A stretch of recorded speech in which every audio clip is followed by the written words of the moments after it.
Hello, everyone, and welcome back to Dorman Ventures. I know it's been a while, but we're back, and today I'm joined by Saad Bin Shafiq, a serial entrepreneur and the founder and CEO of Nodes.inc, an AI agent platform transforming how organizations automate workflows and replace outdated legacy systems. Originally from Pakistan, Saad began building technology at a very early age, from crafting simple wooden drones in his teens to now leading multi-million-dollar ventures that bridge human creativity and artificial intelligence. In this episode, we're diving into Saad's journey from humble beginnings to leading cutting-edge innovation at scale. We'll explore his insights on speed, execution, and consistency, what separates successful ventures from the rest, and how student entrepreneurs can turn bold ideas into sustainable companies. So, if you're a student founder looking to build fast, stay focused, and execute with purpose, this episode is packed with lessons you won't want to miss. All right, let's get straight into it. Hope you all enjoy. Well, Saad, thank you so much for being on Dorman Ventures, man. I really appreciate it. I'm really excited for this episode. Thank you for having me. Of course. Well, listen, so I gave a little intro, but I want to hear from you. Tell us a little bit more about Nodes. Tell us about what you're working on, your current ventures, and all about yourself. Yeah, specifically for Nodes, back in COVID, I recently graduated at that time, and I saw that, I applied to 800 different jobs, right? And I got accepted into one. I had 5 interviews only, and I was kind of confused. I'm like, hey, I have every single thing on the resume that you need, but for somehow I was not getting anywhere, right? And that's where I was confused. So first I saw that problem, right? And then my last few companies I had, what this company specifically in the first portion of it, we almost went bankrupt a couple of times. But one time, what happened was it was bad hiring decisions that I made. People literally just say whatever they wanted to say on the resume, even though they don't know what they're talking about. And once you hire them, it takes you at least a month or so to figure out, if this person not actually a good fit for the position you hired him for, right? Because the first month is training and stuff. And that almost cost me my company. So I was on both sides of the spectrum on the hiring market. And then I dig deep into it. I'm like, okay, why, as a person who's applying for a job, it makes sense because too many people are applying for a job. But on the employer side, why is it so difficult to hire good talent, right? And that's why we built Nodes. Essentially, we do a couple of things. First thing we do is that we go to any company, right? Any large company. We look at the top performers, who the top performers are, what makes them successful, their internal notes, resume on LinkedIn, comment section on X, anything else, right? How they interact with people. Combine all together, make a persona on them on one side, right? And this is going to be a new way of hiring, by the way. And on the other side, we go and look at every person who applies for a job. We look at their resume. We read the entire thing. We don't care what the keyword matching systems are. We look at that, and then we look at your entire social media, all publicly available data, right? Then we combine it together and match you with that top performer and give you a fit score from 0 to 100. And at the same time, our AI agents also go into other companies, other industries, or people who didn't even graduate yet, right? And reach out to them saying hey, you might be a good fit for this job. You should apply for it. And do the same thing like fit score. And once it's done, we all know that, a resume or on social media doesn't tell everything about a person. So that's where we have AI screening interviews after. So what we do is that we're going to ask you hey, because sometimes, I was a college student as well. And there was a time where I was doing 2 jobs just to pay my tuition, right? And I was doing every single job. I was a waiter at a restaurant. I did so much stuff, right? So that's where the AI is going to ask you hey, you have this gap in your resume, right? Or why was it? It could be because you had to take care of somebody in your family, right? It could be because, you just didn't have enough resources to support yourself through college, right? So that's where the AI is going to go and ask some specific question about your background that's not covered in the resume. And once all of that is done, make an entire persona on you, and then give that to hiring managers. And as people are losing the job more and more, that means more people are going to apply for those limited jobs available, right? And that's where the existing systems are going to fail because they're only doing keyword matching system. But yeah, that's in a gist of it. I can go into more detail about it, how it's more secure, how we don't send in data back to OpenAI. We actually cut OpenAI out of the equation. So that's also a good thing. But yeah. Wow, that's amazing. That's really fantastic. And you mentioned one thing about lying on resumes and interviews. I've been hearing all the buzz about, I don't know if our listeners are familiar with it, but Cluely, which is essentially an AI for interviews. And it's just, taking over that space. And it just brings a whole new set of problems when it comes to people actually being accountable and actually knowing what they're talking about. Yeah. So that's see, those are the kind of things which I'm like, why would you do this, right? I mean, they just pivoted to like a note-taking company. But my question there was, imagine this: you work really, really hard in college, right? Uh, you work hard, you get your grades, whatever. You work other jobs, and then some kid who never studied, who never worked hard, he comes in, he's using cool, and he gets a job. That's not fair, right? And also the other thing we also do, by the way, since students going to be listening to this, on our website, we have this free tool where you can go upload your resume and put the target job you're applying for, and we're going to tell you how good of a fit are you for that job and what things you need to do to improve yourself, and also give you like a mock interview so you can practice before going to the call. Wow, that's a great tool And for all of our listeners. Nodes.inc. Make sure to check. yeah, one last thing there is once somebody does that, we also save your data internally. And anytime any of our Fortune 500 clients is looking to hire, we first look into our own pool of people and see, okay, who might be a good fit, and we recommend them first as opposed to anybody else. Oh, wow. So they get that higher priority Yeah, status. they got a priority. They got a That's priority. fantastic. Well, to all of our listeners, make sure to check that out. The more you can do for your career, the better. I actually resonate a lot with what you mentioned last year specifically. It was the time where I was looking for a lot of internships, and I applied to maybe 300 and got accepted into like one or two. The market That's right crazy. now is, yeah. I mean, there's really, a fit in the market for this sort of thing. How do you expect this rolling out over the next, say, 5 to 10 years? I think it's gonna get really bad, right? But we do have so I'm gonna be, no, I'm not gonna sugarcoat anything. I'm gonna tell you reality, what I see. I mean, for 10 years too far nowadays, right? The reason being AI is moving so fast, we have no idea what's gonna happen. I can tell you what might happen next 5 years, which is, okay, so there's a unique opportunity in the market right now, which is, okay, it's bad for some people where, we got this $100,000 fee for H-1B visas, right? That's one problem. On the other side, we are seeing record high number of students who are unemployed because there's just not enough jobs. The problem is that there are jobs, but that new, market is not trained enough for those specific jobs. So other thing we're also doing right now is we are training our AI on those specific roles that H-1B visas have, and then we're going to use that as co-pilots and train the new graduates to become those top performers in any company. So that's all something we're working on. But and to answer your question, what the next 5 years look like, I think it's the two kinds of people, right? Right now in the age of AI. I mean, everybody in college is using AI. There are people who push their thinking to AI, so AI does all the thinking for them. And there's a very small number of people who like, hey, I have this idea, but I want someone to question me, someone to like challenge me on this. What are things I don't know about it? And then they use AI to expand their thinking, right? You should not be like the first type of person, because if you're like that, you letting AI do all the thinking for you, you're not going to get any job, right? Yeah. But if you're using AI to expand your thinking, because you have a like a upper hand in this case as a college student, because a lot of these older people over the age of 40, 45, whatever, they don't know how to use AI properly, right? Right. That's your advantage. You can learn how to leverage AI and then expand your thinking. You can do their jobs better than them. You just have 100%. to use AI to your strengths, not to, like do the work for you. You're right. You're right. No, that's a huge like value add that AI brings, just bringing in new perspectives. I know me personally, a lot of people in the entrepreneurial space here on campus where I'm at, one thing that we love is that whenever we work on a new idea, we ask ChatGPT, we go, pretend you're a VC and I'm gonna give you my pitch and I want you to just tear it apart. Find every weakness it has and just like focus on that. And that's huge because it lets I was just talking to you before the show about this idea that I had that I realized I didn't have a fit in the market. And the reason why was because I got that perspective from AI tools. So it's a fantastic thing. And like you said, we definitely need to leverage that. And Node sounds very amazing. So make sure everyone check it out. I'm going to put the link in the show notes as well. One small thing I want to add there.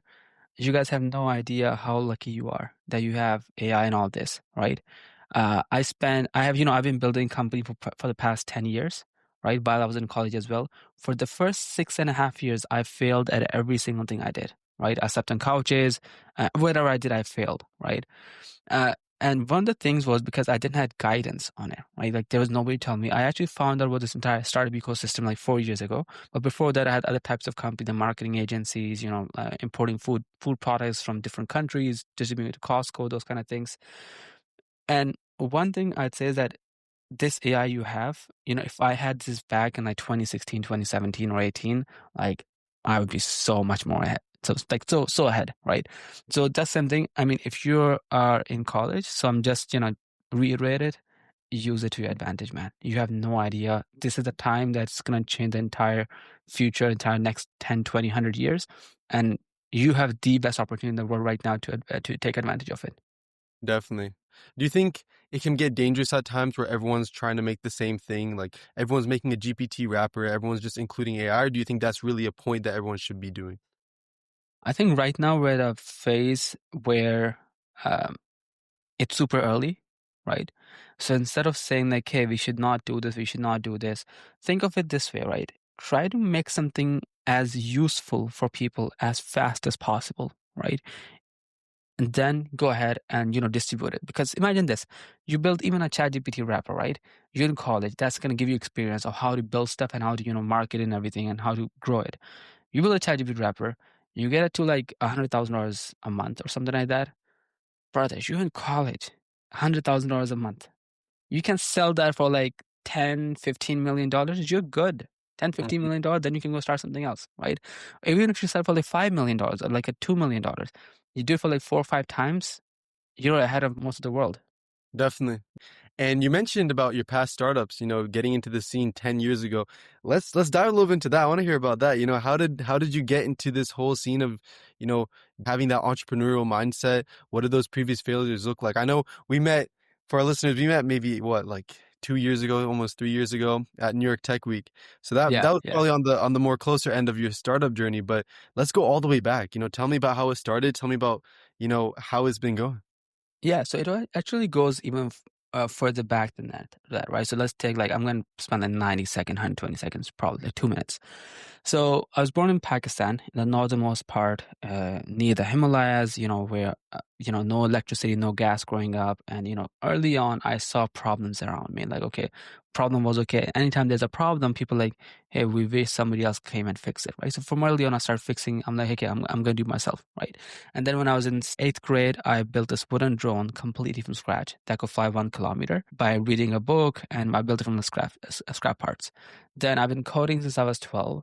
And from early on, I was selling like my lunch to my classmates when I was 6 years old, and every single thing, whatever you can think of, I sold it, right? And so when I came to this country, like I came on full scholarship 10 years ago, and I was like, you know what? uh, I have to build something. Now, I don't know what to build, but I knew I had to build something. And when I say build something, so just to one little detail there, when I was 7 years old, my dad bought us a computer, like a first computer. And in that, there was this thing called Microsoft, right? Windows. And I was asked my dad, okay, what is this? He's like, yeah, there's a country named America, where's this guy named Bill Gates, and he has this Microsoft company thing. I'm like, I don't know what this company thing is, but one day I'm going to build this company thing bigger than this Bill Gates guy, right? So that was the idea then, but it evolved over the years, of course, because idea don't come out fully evolved. You work on it, it becomes better and better. So when I came to this country, did everything. For example, like in the morning, I would go to college. Then after that, I would go. My first job was washing dishes at an Indian restaurant. Right, I'm from Pakistan. That's an Indian restaurant. So go figure. So after that, I was waiting tables. I helped autistic students while I was in college. And then on the side, I was like, you know what? All this money I'm saving, it wasn't a lot, but it was like $200-300 a week. I'm gonna build something. And I built an app. I built the app, sounds good, but then I didn't know how people get customers, right? I was living in Westchester, New York at the time. Then after that, I had like marketing agency, drop shipping, where I was sitting in New York, never went to the beach, but I was importing bikinis from China and selling it to people in Miami and San Francisco, right? After that, a couple of other small companies like this. And then one thing was I was importing food products from Pakistan. So this was post-COVID, when I couldn't find a job during that time, actually, right before that. I looked at Costco. I'm like, hey, they have this pink Himalayan salt. So I lived in my uncle's basement, and I was calling the manufacturers in Pakistan. They send me the package as like a sample. I'll repackage it, at my home, at my basement, and then send it to Costco, and they loved it. And that's how I made my first $1.5 million as a contract. Not the entirety came to me. But yeah, so that's another one. A couple of other startups, and for the past 10 years, I didn't go visit my family back home, my parents, my brothers. right? Because every year I had an option to invest my money in my next big idea or to go build something, and I built something. So I mean, there's a lot more things, but just to get an idea out of it, like if you're really, really consistent, like for now, like our company did $13.2 million in 7 months in contracts. People might think like, hey, this is an overnight success, but no, that's 10 years behind it. Most people, what they read about or listen to on podcasts or read in books, I've lived through that, right? So, and one thing I'll tell you that I learned from all this is the speed of your action matters the most. If you have an idea today, work on it today. Don't go to sleep before that, right? That's one thing you're gonna find the most valuable. If you want to take one thing out of this entire, podcast today is work on something as fast as possible, right? Fail fast. If you have something, it doesn't matter if you're gonna fail, just do it faster and faster. Another thing is stay consistent, right? Whenever you're about to give up, I don't know if you guys know that meme where the guy is like doing the diamonds at the end and Mhm. he's like, doing that, you know. So just try a little bit harder. Whenever you think you're done, just a little bit more. You're almost there, right? And just don't give up. Speed, execution, and never giving up. I think if you have those three things, you can do whatever you want in life. Wow, some great advice. Would you say there's any kind of misconceptions people have about startup life? Yeah, a couple of things. I mean, the misconception is people think it's glamorous. It's gonna make you a lot of money. It's gonna take a lot of time actually, right? I work 7 days a week. My team works 6 days a week, right? I'm at the office every single day, right? And so the biggest misconception is it's not gonna be easy. Right? People think is, oh, you can just come in and build something fast, right? The other thing is that, you know, go and talk to your customers before building something, like your potential customers, right? That's another thing. And I mean, that's the biggest misconception, I think. People think it's super easy to just go build something good, build something valuable. But at the same time, my other side of me is like, hey, anything is possible, right? So you can just go do things. But yeah, that's, I think, one of the misconceptions I've seen so far.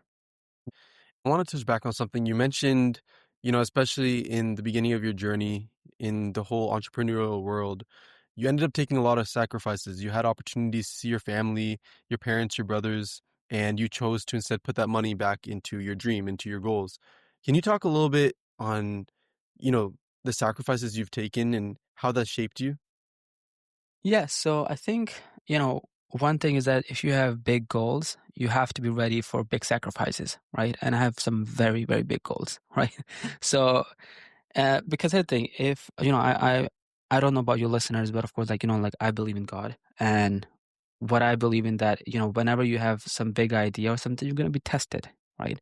And those tests are not there to test if you're ready enough, but it's there to help you level up, right? For example, if you are playing any kind of video game, right? If you go to level 100, the boss is always going to be harder, right?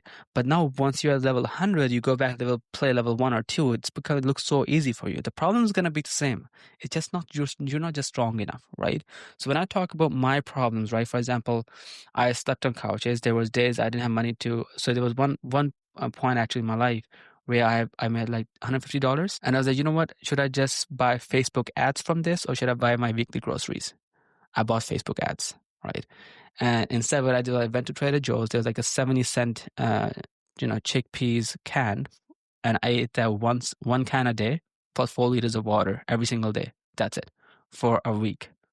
And then I did again for the next week just to make sure the Facebook ads work or not. They didn't work, but like I learned. I mean, wow, that's some dedication right there. That's what people talk about, but most aren't really willing to take that step. I mean, like you said, like you mentioned, the idea of how glamorous startup life is. When people go into it thinking that, they're not willing to take those sacrifices because the moment when things get hard, they say, well, wait, hold on. This isn't what I signed up for. But here's the thing, you don't have to go and starve yourself and stuff like that, like I did, right? For example, like one thing, every person is different, right? I'm not gonna say you have to listen to the following thing I'm about to say, but you have to understand yourself whether you are the kind of person who wants to work by themselves, like as a solo founder, because starting a company is hard, right? But starting a company with the people you trust, that's that's a little bit easier as opposed to starting a company by yourself as a solo founder. And then starting a company as a solo founder, as a bootstrap founder. Bootstrap means you don't take any VC money. That's one of the hardest things you're ever gonna do in your life, right? So when you're starting a company, a few things, get your best friend in, right? It might not work out, but that's something I think, get a co-founder, start something. And if you have people around you to support you, it becomes very good. But at the same time, you have to be your biggest supporter. People closest to you are going to say, oh, you're not going to make it. Oh, why are you doing this? Why don't you just do something else? Why don't you get a job like some regular people? So the only voice that should matter, in your journey should be your own voice inside your head. Anything else, don't listen to it. Right, definitely. And that sounds easier said than done. How did you personally, tune out those voices and just focus on your vision? 10 years of practice, man. It's not a one night thing. It's not like you just wake up one day and like in like those movies and stuff, oh yeah, now I'm gonna go be like this. No, you can't do that. As a human being, as a, from young age, you've been conditioned to listen to your environment, right? You have always people around you. So you go on this journey, first of all, it's not going to be easy, right? So you can't just do like everything at once. So think of the one thing you can do at a time, right? Just focus on that single day, right? If something is stopping you, fix it right away, right? If you have a gut feeling about something like, hey, this might not work out, not a gut feeling. If you got actually a gut feeling that this is a something dangerous or something, or people might say something to me, don't listen to the people might say something part because that's never gonna work out. But it's dangerous, yeah, try it either way. Not like illegally, but like a dangerous, like in a good way, right? Exactly. No, exactly. Yeah, that's a great piece of advice for our listeners. And I wanted to hear from you, what mistakes, now looking back on it, have you made throughout these 10 years that you feel like you could have avoided, that you'd recommend for all of our listeners who are majority of them in college, that you'd recommend for them to steer away from because it's better to avoid?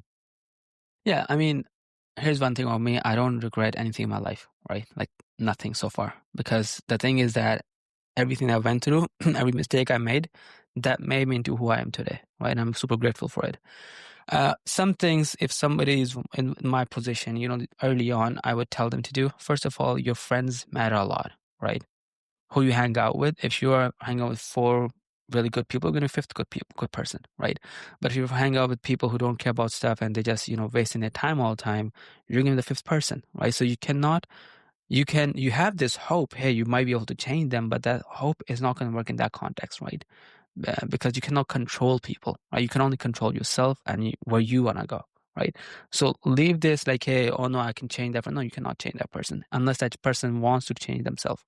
So that's the first thing. Second thing is take risk if as much as possible, like good risk, right? And second thing is go ahead first, right? For example, like one example I want to give is like I was always afraid of heights, and one morning I woke up and like, you know what, I'm gonna go do skydiving because I hate being scared.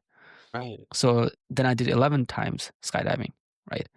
And so now I'm over that fear, right? So similar to that, take risk, go ahead first. You only go one life. And also one thing, go a little bit harder, right? That's the most important thing. Sometimes I, think about stuff. I'm like, yeah, I was this close to stuff, to things I'm doing. But again, I don't have regret about that because now I know that, hey, I have to go even harder because last time I was this close. Now I look back at it. So yeah, just have a good circle of friends. Listen to good. If you put out good, be kind to people. Kindness doesn't mean that it should come at expense of taking a hit for yourself, but just mean do kindness without any expectation, right? And just do good. And also one of the most important thing, take care of your body. Yeah. Work out. If you're Hmm. not gonna work out, if you're not going, don't take care of your body and your mind, it's gonna catch up to you over time. Hmm. Yeah, there's a great quote. I don't know the exact quote, but Miyamoto Musashi was saying, "Do not let the body be dragged by the mind, nor the mind by the body." So, Exactly. they go hand in hand is really important. And I know, so one big thing, and I think this is great to talk about in this episode.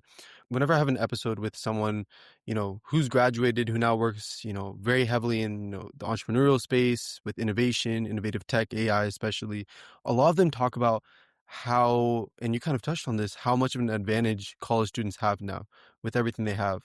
And yet we're not seeing college students take full leverage of that. Do you have any kind of points of advice or, insight that students should be doing right now? Should they be taking more risks while they're younger? Should they be using, more of their resources, especially if we're in college? So I have three younger brothers right now, right? Two of them are in college. One of them is like just graduated high school, right? I'm the oldest. So one thing I tell them is, guys, like this is the best time to start a company, right? It doesn't matter if you fail, right? Start it. Start it with your friends. Just start your company. That's the first thing. But on the other side, if you're like, hey, I don't want to start a company. I want to rather work at a corporate job. It's totally fine, right? That's fine.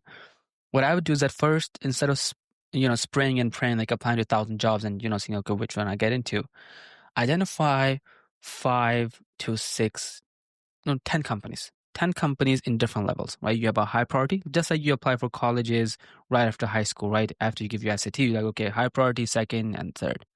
Similar to that, pick 10 companies work for, right? Go connect with the senior recruiters there or people there on each company. Second thing I do is that before even connecting them, do research on them, on each single one of that company, right? How would you fit in there, right? What's the role you're applying for? And the role you're applying for, what does that role entails? Then try to understand that role a bit better, right? Then see if you have the public information, how does that company use that specific role for whatever they're trying to do? And then try to come up with so now you have these multiple different, puzzle pieces. Now you go to connect those puzzle pieces together is what can you do better, easier, faster? Minus the experience part. You take ChatGPT, you understand okay, what that job requires, and then you basically write like a small letter or something, like a small message, right, to the recruiter saying like, hey, you're hiring for this position, right? Problem. This is what you're looking for. This is what I can provide. Oh, by the way, I saw that you are, for example, for data analyst, right? You use Tableau to do all this data. By the way, I made this Tableau report based on the thing you have publicly available from the last year, right? And these are some things I found in the report that are good or not good that we could do better. Don't ever say not good, just say we could do better, right? So basically, make yourself useful to them as if you're applying for a job, and put some focus into it. Like for example, if you're applying for college, you're applying for Harvard, you're not gonna just go and be like, oh yeah, I'm just gonna apply on LinkedIn, apply to Harvard, right? You're gonna spend some time on it, get ready yourself, write that essay really good, saying okay, why you are a good fit for that, or for that university or college. Same thing, uh, spend some time on it, and but yeah, again, this is what I tell my brothers: start your own companies, man. It doesn't matter if everybody else is doing it; you can do it better. Yeah. No, definitely. And I know personally a lot of people that have these amazing ideas that aren't even that hard, given all the tools we have and given that these people are themselves very smart, they're very doable, but people just aren't willing to take that step. They're scared. And like you said, you got to dive head first, you know? Ideas don't mean anything, right? Mm, Anybody can have an idea. Like a child can have an idea. The yeah. thing that matters, what puts a successful person from like a non-successful person, is once they have an idea, they take action on it. As I've mentioned in the beginning, speed and action. If you have an idea today, you have tools like Replit, all the other tools who are like a quick no-code tool. They can help you build entire apps or something. Go build it as fast as possible, right? So if you have an idea, sounds good. Anybody can have an idea. You didn't do like something groundbreaking. Oh yeah, I had some, because I think a couple of years back somebody was like, oh, I had this idea about DoorDash or Uber. So what? The reason those founders are billionaires and you're not is because they took action, right? And they took action very fast. So same thing with you, with everybody listening to this. If you have an idea, take action on it. The worst is that's gonna happen. You're gonna fail. So what? Try on the next one. People are afraid of failures. Failures are fun actually, because if something you work really hard and hard. For example, if you're playing a game, life is a game, right? If you're playing a game and you're playing a boss, and sometimes you don't you don't defeat it, you could try again. It's fun, right? Does it ever happen like once you fail the first try, you're never gonna play that game again? It doesn't happen because you're like, no, I'm gonna do it, right? That's commitment. That means if you can do that, you can do this. It's not that hard. Life is a game. Just don't overthink. That's a great point. Don't overthink it. That's true. I mean, life is a game. You just gotta take one step forward, one step in front of the other. Exactly. That's amazing, Saad.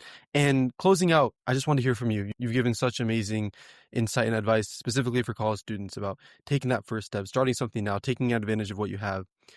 If you could leave college students with one word of advice, one piece of advice, out of everything you've said, what would it be? One piece of advice that goes back to the first thing I said: speed plus execution plus consistency, right?